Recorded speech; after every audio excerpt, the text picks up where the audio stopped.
اعوذ باللہ من الشیطان الرجیم بسم اللہ الرحمن الرحیم وَإِذِ ابْتَلَىٰ إِبْرَاهِيمَ رَبُّهُ بِكَلِمَاتٍ فَأَتَمَّهُنَّ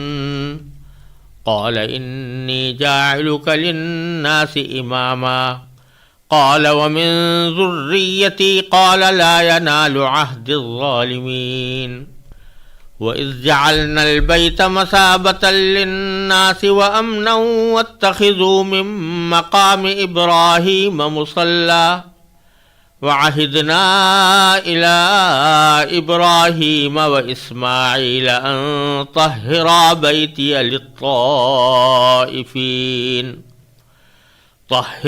بَيْتِيَ لِلطَّائِفِينَ وَالْعَاكِفِينَ وَالرُّكَّعِ السُّجُودِ وَإِذْ قَالَ إِبْرَاهِيمُ رَبِّ اجْعَلْ هَٰذَا بَلَدًا آمِنًا وَارْزُقْ أَهْلَهُ مِنَ الثَّمَرَاتِ مَنْ آمَنَ مِنْهُم بِاللَّهِ وَالْيَوْمِ الْآخِرِ قَالَ وَمَن كَفَرَ فَأُمَتِّعُهُ قَلِيلًا ثُمَّ أَضْطَرُّهُ إِلَىٰ عَذَابِ النَّارِ وَبِئْسَ الْمَصِيرُ وَإِذْ يَرْفَعُ إِبْرَاهِيمُ الْقَوَاعِدَ مِنَ الْبَيْتِ وَإِسْمَاعِيلُ رَبَّنَا تَقَبَّلْ مِنَّا إِنَّكَ أَنتَ السَّمِيعُ الْعَلِيمُ رَبَّنَا وَاجْعَلْنَا مُسْلِمَيْنِ لَكَ وَمِن ذُرِّيَّتِنَا أُمَّةً مُّسْلِمَةً لَكَ وَأَرِنَا مَنَاسِكَنَا وَتُبْ عَلَيْنَا إِنَّكَ أَنتَ التَّوَّابُ الرَّحِيمُ رَبَّنَا وَابْعَثْ فِيهِمْ رَسُولًا مِّنْهُمْ يَتْلُو عَلَيْهِمْ آيَاتِكَ وَيُعَلِّمُهُمُ الْكِتَابَ وَالْحِكْمَةَ وَيُزَكِّيهِمْ إِنَّكَ أَنتَ الْعَزِيزُ الْحَكِيمُ۔ اور وہ وقت یاد کرو جب ابراہیم کو ان کے پروردگار نے کئی باتوں سے آزمایا اور انہوں نے وہ ساری باتیں پوری کی۔ اللہ نے کہا میں تمہیں تمام انسانوں کا پیشوا بنانے والا ہوں۔ ابراہیم نے پوچھا اور میری اولاد میں سے؟ اللہ نے فرمایا میرا یہ عہد ظالموں کو شامل نہیں ہے۔ اور وہ وقت یاد کرو جب ہم نے بیت اللہ کو لوگوں کے لیے ایسی جگہ بنایا جس کی طرف وہ لوٹ لوٹ کر جائیں اور جو سراپا امن ہو، اور تم مقام ابراہیم کو نماز پڑھنے کی جگہ بنا لو۔ اور ہم نے ابراہیم اور اسماعیل کو یہ تاکید کی کہ تم دونوں میرے گھر کو ان لوگوں کے لیے پاک کرو جو یہاں طواف کریں اور اعتکاف میں بیٹھیں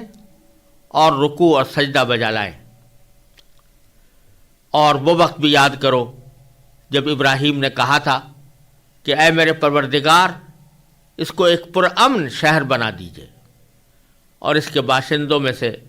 جو اللہ اور یوم آخرت پر ایمان لائیں انہیں قسم قسم کے پھلوں سے رزق عطا فرمائیے۔ اللہ نے کہا اور جو کفر اختیار کرے گا اس کو بھی میں کچھ عرصے کے لیے لطف اٹھانے کا موقع دوں گا، مگر پھر اسے دوزخ کے عذاب کی طرف کھینچ لے جاؤں گا، اور وہ بدترین ٹھکانہ ہے۔ اور اس وقت کا تصور کرو جب ابراہیم بیت اللہ کی بنیادیں اٹھا رہے تھے اور اسماعیل بھی ان کے ساتھ شریک تھے، اور یہ کہتے جاتے تھے کہ اے ہمارے پروردگار ہم سے یہ خدمت قبول فرما لے، بے شک تو اور صرف تو ہی ہر ایک کی سننے والا، ہر ایک کو جاننے والا ہے۔ اے ہمارے پروردگار ہم دونوں کو اپنا مکمل فرما بردار بنا لے، اور ہماری نسل سے بھی ایسی امت پیدا کر جو تیری پوری تابع دار ہو، اور ہم کو ہماری عبادتوں کے طریقے سکھا دے اور ہماری توبہ قبول فرما لے، بے شک تو اور صرف تو ہی معاف کر دینے کا خوگر بڑی رحمت کا مالک ہے۔ اور ہمارے پروردگار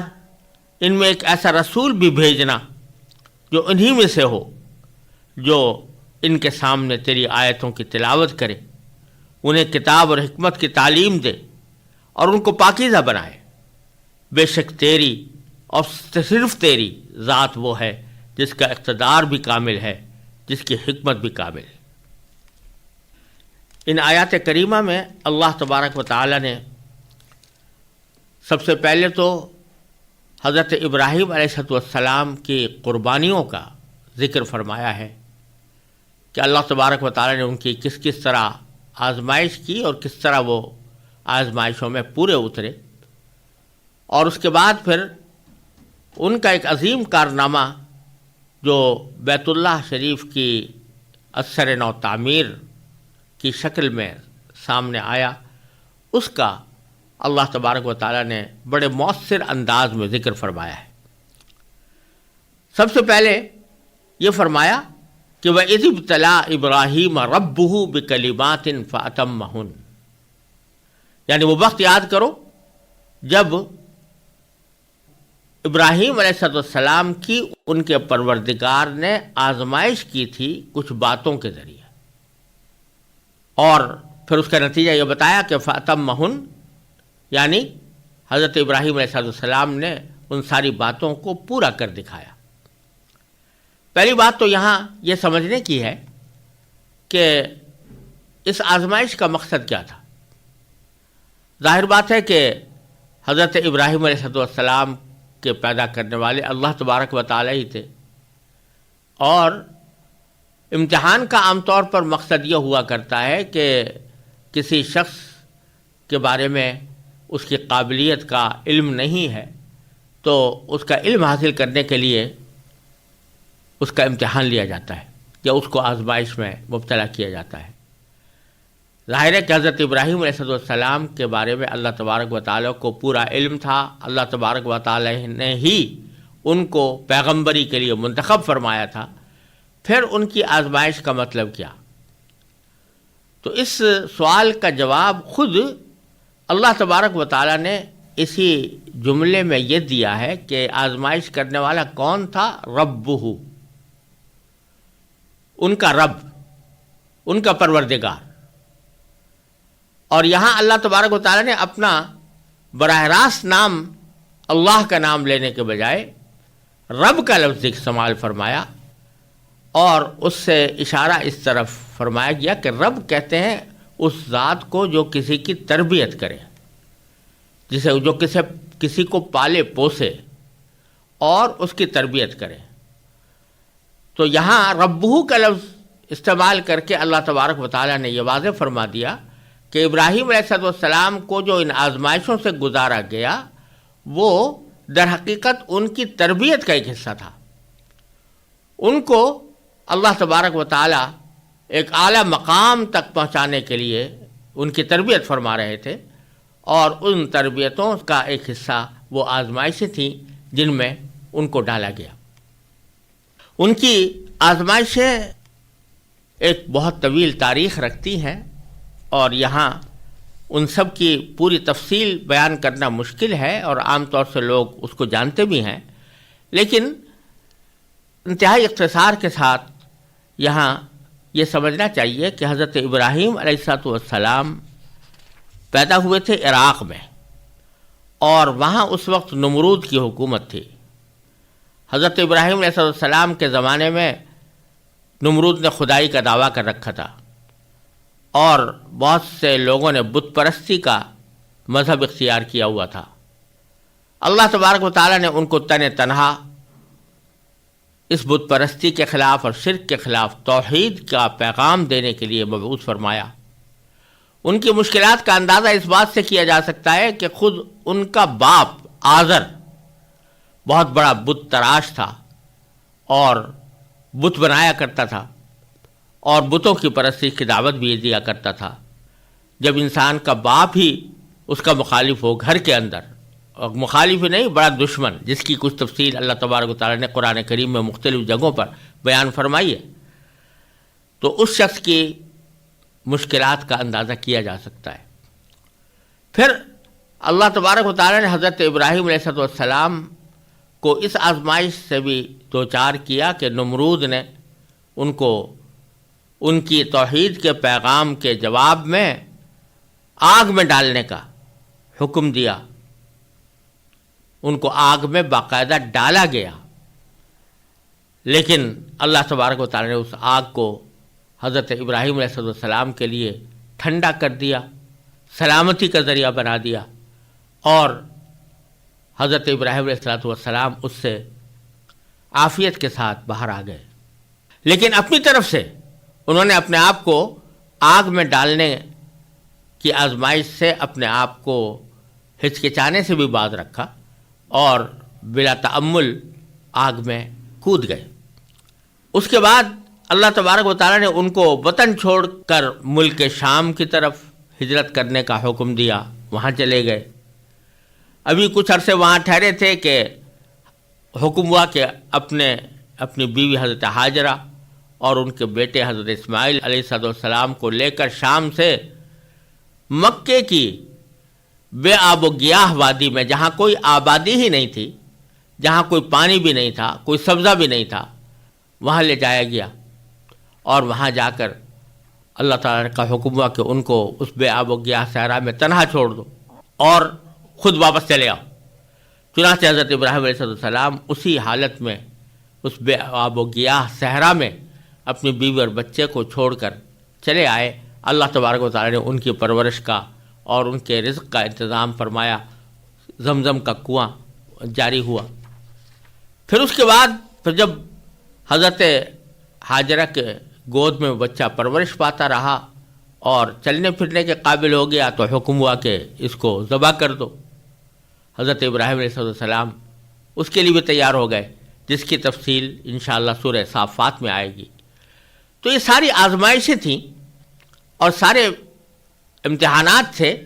جو تربیت کے لیے حضرت ابراہیم علیہ السلام کے لیے اللہ تعالیٰ نے مقرر فرمائے تھے، اور انہی سب کا ذکر اجمالی طور پر اللہ تعالیٰ نے یہاں پر فرمایا کہ وَإِذِ ابْتَلَىٰ إِبْرَاهِيمَ رَبُّهُ بِكَلِمَاتٍ، جبکہ ابراہیم کی اللہ نے، ان کے پروردگار نے آزمائش کی تھی کچھ باتوں سے۔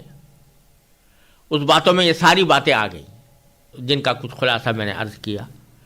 پھر اس کا انجام مختصر لفظوں میں یہ بیان فرمایا فَأَتَمَّهُنَّ، یعنی ابراہیم علیہ السلام نے ان ساری باتوں کو پورا کر کے دکھایا، یعنی جو جو کام ان کے سپرد کیا گیا تھا وہ انہوں نے پورا کیا، جو قربانی ان سے مانگی گئی تھی وہ پورے طور پر انہوں نے دی، جس آزمائش میں ان کو ڈالا گیا تھا اس آزمائش پر پورے اترے۔ یہ ایک لفظ میں اللہ تبارک و تعالیٰ نے ان کے عظیم مقام کا اظہار فرما دیا کہ ہم نے ان کو طرح طرح سے آزمائشوں میں مبتلا کیا، لیکن ان سب میں وہ پورے اترے، انہوں نے ان سب کو پورا کر دیا۔ جب یہ پورا کر دیا تو اس کے بعد اللہ تبارک و تعالیٰ نے ان کو انعام کے طور پر یہ فرمایا کہ قال انی جاعلک للناس اماما،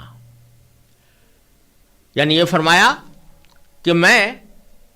تمہیں تمام انسانوں کا پیشوا بنانے والا ہوں، تمام انسانوں کا امام بنانے والا ہوں۔ امام کے معنی عربی زبان میں پیشوا کے آتے ہیں، یعنی وہ شخص کہ جو سب کا سردار ہو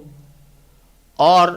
سب لوگوں کو اس بات کا حکم دیا گیا ہو کہ اس کے احکام کی تعمیل کریں، اس کو امام کہتے ہیں۔ چنانچہ امام کا ایک محدود مفہوم تو یہ ہے، جیسا کہ مسجدوں میں ہوتا ہے کہ جب نماز جماعت ادا کی جاتی ہے تو جو شخص نماز پڑھاتا ہے وہ امام کہلاتا ہے، اس لیے کہ سارے مقتدی اسی کی اقتداء میں نماز ادا کرتے ہیں، اور جو کچھ بھی امام کر رہا ہوتا ہے مقتدی بھی وہی کام انجام دیتے ہیں۔ وہ کھڑا ہوتا ہے تو مقتدی بھی کھڑے ہوتے ہیں، وہ رکوع میں جاتا ہے تو مقتدی بھی رکوع میں جاتے ہیں، وہ سجدے میں جاتا ہے تو مقتدی بھی سجدے میں جاتے ہیں، اس لیے اس کو امام کہا جاتا ہے۔ اور امام کا لفظ شریعت میں اور فقہ میں کسی اسلامی ریاست کے امیر کے لیے بھی بولا جاتا ہے کہ وہ سربراہ ہے کسی ملک کا یا کسی اسلامی ریاست کا تو اس کو بھی امام کہا جاتا ہے. اور تیسرا معنی اس کا یہ ہے کہ جو دوسروں کی رہنمائی کرے اور دوسروں کو دین کی باتیں سکھائے اور دین کی باتوں کی تعلیم دے، اس کو امام کہتے ہیں. جیسے کہ ہم بہت سے اپنے بزرگوں کا جب نام لیتے ہیں تو ان کے ساتھ امام کا لفظ لگاتے ہیں، جیسے حضرت امام ابو حنیفہ رحمۃ اللہ علیہ، یا حضرت امام شافعی رحمۃ اللہ علیہ، حضرت امام مالک یا حضرت امام بن حنبل رحمۃ اللہ علیہ مجمعین. ان کے ساتھ جو ہم امام کا لفظ لگا رہے ہیں تو اس وجہ سے نہیں کہ وہ نماز کے امام ہیں، یا اس وجہ سے نہیں کہ وہ کسی حکومت کے سربراہ تھے، بلکہ اس بنا پر کہ انہوں نے جو تعلیمات ہمارے لیے چھوڑی ہیں وہ ہمارے لیے مشعل راہ ہیں، اور ہم ان کی روحانی ان کے شاگرد ہیں، اس واسطے ان کو امام کہا جاتا ہے. تو حضرت ابراہیم علیہ السلام کے لیے جو اللہ تبارک و تعالیٰ نے فرمایا کہ میں تمہیں تمام انسانوں کا پیشوا بنانے والا ہوں، یعنی تمام انسان تمہیں اپنا سردار، اپنا رہنما، اپنا قائد تسلیم کریں گے. چنانچہ ایسا ہی ہوا کہ حضرت ابراہیم علیہ السلام کو یہودی بھی مانتے ہیں، اپنا پیشوا قرار دیتے ہیں. یہ نصرانی اور عیسائی بھی مانتے ہیں، وہ بھی ان کو اپنا پیشوا قرار دیتے ہیں. اور امت محمدیہ علیہ صاحب الصلاۃ والسلام بھی حضرت ابراہیم علیہ السلام کو اپنا پیشوا قرار دیتی ہے. تو یہاں اللہ تبارک و تعالیٰ نے یہ بات فرمائی کہ میں تمہیں تمام انسانوں کا پیشوا بنانے والا ہوں. اس سے جو کافر گروہ تھے جن کا ذکر پچھلی آیتوں کے اندر آیا ہے، یعنی یہودی، نصرانی اور مشرکین مکہ یا مشرکین عرب، ان سب کو یاد دلایا جا رہا ہے کہ دیکھو حضرت ابراہیم علیہ السلام کو ہم نے یہ منصب عطا کیا تھا کہ وہ روحانی طور پر اور ایمان کے لحاظ سے سب کے پیشوا ہوں گے. چنانچہ تم سب لوگ بھی ان کو مانتے ہو، لہذا اب تمہارے باہمی اختلافات کو طے کرنے کا بہترین طریقہ یہ ہے کہ یہ دیکھو کہ حضرت ابراہیم علیہ السلام جن کو اللہ تعالیٰ نے اتنی آزمائشوں کے بعد تمہارے لیے امام اور پیشوا بنایا، ان کا مسلک کیا تھا، ان کا دین کیسا تھا، وہ کس بات کی دعوت دیتے تھے، اس کی طرف رجوع کرو تو اس سے تمہارے باہمی اختلافات خود ختم ہو جائیں گے اگر ان کی صحیح مذہب اور ان کے صحیح دین اور ان کے صحیح تعلیمات کو تم سمجھ لو. تو اس لیے حضرت اللہ تبارک و تعالیٰ نے یہاں پر حضرت ابراہیم علیہ السلام کی پیشوائی کا اور پوری انسانیت کے لیے پیشوائی کا ذکر فرمایا. ساتھ ہی ذہن میں کسی کے یہ خیال بھی پیدا ہو سکتا تھا، اور بہت سے یہودی اور نصرانی اور بت پرست لوگ بھی یہ کہہ سکتے تھے کہ بھئی حضرت ابراہیم علیہ السلام کے بعد جو لوگ آئے وہ بھی حضرت ابراہیم علیہ السلام کی اولاد تھے اور اپنے آپ کو حضرت ابراہیم علیہ السلام کی امت میں سے سمجھتے تھے اور ان کے دین کو اپنا دین قرار دیتے تھے، لیکن ان کی باتیں تو ہم سے ملتی جلتی تھیں. یعنی جیسے یہودی بھی کہتے تھے کہ یہودیوں میں بہت سے لوگ وہ تھے کہ جو ابراہیم علیہ السلام کو مانتے تو تھے، لیکن حضرت ابراہیم علیہ السلام کی مذہب اور ان کی تعلیمات کی تشریح اس طرح کرتے تھے کہ جس میں بت پرستی بھی داخل ہو جاتی تھی، اور جس میں بعض اوقات اللہ کا کسی کو بیٹا قرار دینے کی بات بھی داخل ہو جاتی تھی. اور اسی طرح مشرکین مکہ جو ہیں وہ ابراہیم علیہ السلام کو مانتے تو تھے، لیکن ابراہیم علیہ السلام کی تصویریں بنا کر کعبے کے اندر رکھی ہوئی تھیں اور اس کی پوجا کرتے تھے. تو یہ سب لوگ بھی تو ابراہیم علیہ السلام کے پیروے کار تھے، تو پھر کیوں نہ ہم ان کی ذریت اور ان کی اولاد کی پیروی کریں جنہوں نے یہ طریقہ اختیار کیے تھے. تو اللہ تبارک و تعالیٰ نے فوراً اس کے بعد فرمایا کہ جب میں نے حضرت ابراہیم علیہ السلام کو یہ کہا کہ میں تمہیں ساری انسانیت کا پیشوا اور امام بنانے والا ہوں یا بنا رہا ہوں، تو اسی وقت حضرت ابراہیم علیہ السلام نے پوچھا تھا کہ قال ومن ذریتی، یعنی پوچھا حضرت ابراہیم علیہ السلام نے کہ اور میری اولاد میں سے، یعنی آپ نے مجھے تو امام بنایا، لیکن کیا میری اولاد میں سے جو لوگ آئیں گے وہ بھی انسانیت کی رہنمائی کریں گے؟ اور وہ بھی اسی طرح امام بنیں گے جیسا کہ آپ نے مجھے بنایا ہے۔ تو اللہ تعالیٰ نے جواب میں فرمایا لا ینال عہد الظالمین، کہ میرا یہ عہد ظالموں کو شامل نہیں ہے، یعنی محض اس بنا پر کہ کچھ لوگ تمہاری ذریت میں سے ہیں، یہ تمہاری اولاد میں سے ہیں، یہ تمہارے خاندان سے تعلق رکھتے ہیں، محض اس بنا پر ان کو امامت کا منصب نہیں دیا جائے گا۔ ان میں سے جو لوگ ظالم ہوں گے، ظالم ہونے کے معنی یہ کہ جو اللہ تبارک و تعالیٰ کے حقوق ادا نہ کریں یا بندوں کے حقوق ادا نہ کریں، ظلم اسی کو کہتے ہیں کہ کسی کی حق تلفی کی جائے۔ تو اللہ تعالیٰ کی سب سے بڑی حق تلفی یہ ہے کہ اس کے ساتھ کسی کو شریک ٹھہرایا جائے۔ اسی لیے قرآن کریم میں فرمایا کہ ان الشرک لظلم عظیم، کہ شرک سب سے بڑا ظلم ہے۔ تو جو لوگ مشرک ہو جائیں گے یا کسی اور طرح ظالم ہوں گے، ان کو یہ امامت کا منصب نہیں دیا جا سکتا، اور اس امامت کے منصب کے وہ اہل بھی نہیں ہوں گے۔ لہٰذا اگر پیروی کرنی ہے تو براہ راست ابراہیم علیہ السلام کی پیروی کرنی ہوگی۔ ان کی اولاد میں جو لوگ گمراہ ہو گئے، ان کی اولاد میں جن لوگوں نے ابراہیم علیہ السلام کا اصل مذہب چھوڑ دیا، تو ان لوگوں کی پیروی نہیں کرنی، کیونکہ ہم نے پہلے ہی کہہ دیا تھا کہ یہ میرا عہد ظالموں کو شامل نہیں ہے۔ یہ تو اس آیت کا سیاق و سباق کے پس منظر میں اس کا مطلب ہے، لیکن قرآن کریم کی ایک معجزانہ خصوصیت یہ ہے کہ وہ جب کسی سیاق و سباق میں کوئی بات کر رہا ہوتا ہے تو اسی میں کچھ اصول اشارے کے طور پر لوگوں کے لیے چھوڑتا ہے کہ اس سے وہ خود اس کا مطلب نکال سکے اور احکام مستنبط کر سکے۔ چنانچہ اسی آیت سے یہ بات نکالی گئی ہے جو کسی بھی اسلامی ریاست کی دستور کی سب سے اہم دفعہ کہلانی چاہیے، وہ یہ کہ امامت کا جو منصب ہے وہ کسی بھی ایسے شخص کو نہیں دیا جا سکتا جو ظالم ہو۔ اب ظالم ہونے کے اندر سب سے بڑا ظلم، جیسا میں نے عرض کیا، یہ ہے کہ مشرک ہو، اور اگر مشرک نہ ہو تو کم از کم اگر فرض کرو کہ وہ حقوق العباد پامال کرتا ہے یا دوسرے حقوق اللہ کو پامال کرتا ہے، وہ اس بات کا اہل نہیں ہے کہ اس کو امام بنایا جائے۔ اور امام تینوں معنی میں، یعنی نہ وہ اس لائق ہے کہ اس کو نماز میں امام بنایا جائے، نہ وہ اس لائق ہے کہ اس کو کسی ریاست کا سربراہ بنایا جائے، نہ وہ اس لائق ہے کہ وہ روحانی پیشوا کہلائے یا لوگوں کی دینی رہنمائی کرے۔ تو اس نے یہ بات بتا دی کہ جب کوئی شخص یا تو مشرک ہو یا بدعمل ہو، یعنی اللہ تبارک و تعالیٰ اور اللہ کے رسول صلی اللہ علیہ وسلم کے احکام پر عمل نہ کرتا ہو، تو ایسے شخص کو اپنے اختیار سے نہ امام بنانا چاہیے نماز میں،